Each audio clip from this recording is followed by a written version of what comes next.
Pecahkan telur ke dalam gelas. Lalu ditambah 200 ml champagne. Ini adalah minuman rahasia pria ini. Zack hari ini bangun dan menyadari dirinya sudah mau telat, dan langsung menelepon kantornya. Tapi tak disangka, tidak ada orang yang mengangkatnya.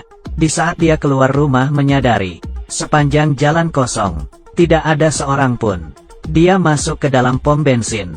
Kasir juga tidak ada, tapi ketel di dalam ruangan terus menyala. Orang pasti tidak jauh. Dia melihat pintu toilet terkunci, tapi di dalam tidak ada orang. Dan di bawah lantai ada majalah. Dia sedikit panik. Dia masuk ke salah satu rumah di jalan. Selang air yang menyala. Sarapan yang dimakan setengah. Ini membuktikan majikan rumah ini sudah hilang. Dia berpikir, apakah ini semua ada hubungannya dengan penelitian kantornya?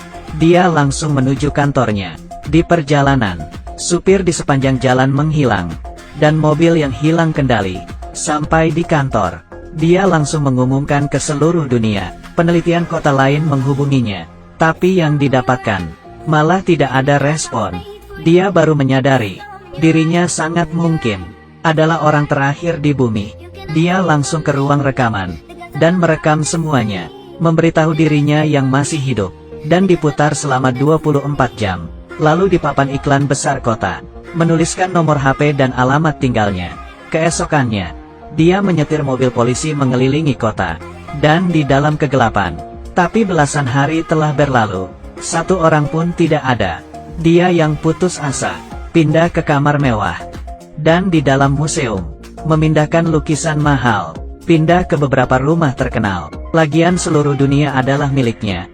Memakai baju paling mahal, kemudian membuka pintu dengan besi, mencoba banyak makanan, hingga patung burung unta di toko juga dibawanya pulang.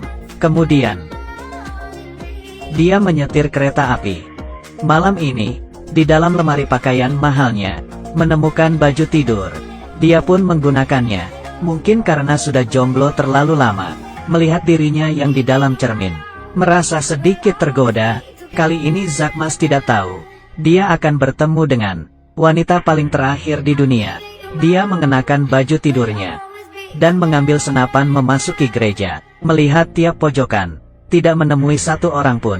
Di bawah keputusasaannya, dia memasukkan senapan ke dalam mulutnya. Saat itu terdengar suara tembakan. Dia pun siuman. Dia yang siuman, mulai mencari villa baru, dan mulai menghidupi hidupnya. Mulai meneliti cahaya yang dipancarkan matahari, dan mulai kembali seperti semula. Di luar rumah terdengar suara langkah kaki. Ternyata seorang wanita, yang berbeda 3 bulan.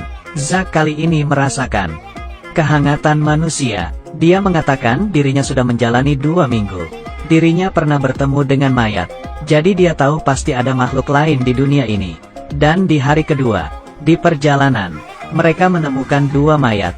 Satu perempuan dan satu laki-laki, tertabrak di jalanan. Keduanya memutuskan untuk mencari. Zack datang ke sekolah. Matahari kali ini mulai bergerak lagi. Keduanya merasakan pusing. Zack langsung mencari Joanna untuk bekerja sama. Tiba-tiba ada sebuah truk yang menerjang. Untungnya dia bisa menghindarinya dan segera mengambil senapan. Tapi lawannya lebih duluan. Dan di saat itu, dari dalam keluar suara Joanna. Pria itu membawa Zack menemui Joanna. Mungkin karena sudah lama tidak bertemu dengan perempuan, pria itu langsung melepaskan senapannya. 3 orang ini adalah yang tersisa di dunia. Mereka berpelukan. Pria ini bernama Api. Dia terbangun berada di atas air. Joanna yang mendengar itu pun kaget, karena dirinya saat itu sedang mengeringkan rambut. Sedangkan Zack saat itu menggunakan obat, bermaksud untuk bunuh diri. Kelihatannya, mereka semua sedang ingin bunuh diri, dan berhasil keluar dari hal ini. Tapi tidak lama kemudian, Api yang ikut bergabung memberikan Zack beban, karena dia lebih ganteng daripada dirinya. Ditambah lagi badannya yang kekar. Dengan cepat, Joanna dan Api tercipta hubungan tertarik. Sedangkan Zack menemukan matahari terjadi pergerakan lagi. Tiba-tiba bumi kehilangan gravitasi. Tadi mereka yang bersama, sekarang berada di ruangan yang berbeda. Beberapa detik kemudian, semuanya kembali seperti semula. Zack mengatakan, ternyata rahasia pemerintah di dunia adalah menyebarkan sejumlah besar jaringan listrik, upaya untuk dapat mengisi daya pesawat dalam penerbangan. sehingga memengaruhi pergerakan pada matahari, sehingga terciptalah hal ini. Dan beberapa saat ini, pergerakan matahari mulai parah. Kemungkinan akan terjadi sekali lagi hal seperti ini. Saat itu api memberikan saran untuk meledakkan jaringan listrik tersebut. Mana tahu bisa mencegah hal tersebut. Mereka datang ke gudang bom dan memasukkan satu mobil penuh. Sebelum berangkat, Zack melihat Joanna dan Api sedang bersama dan tertawa. Dalam hatinya merasa cemburu. Di malam hari, ketiganya mendekati tempat jaringan listrik.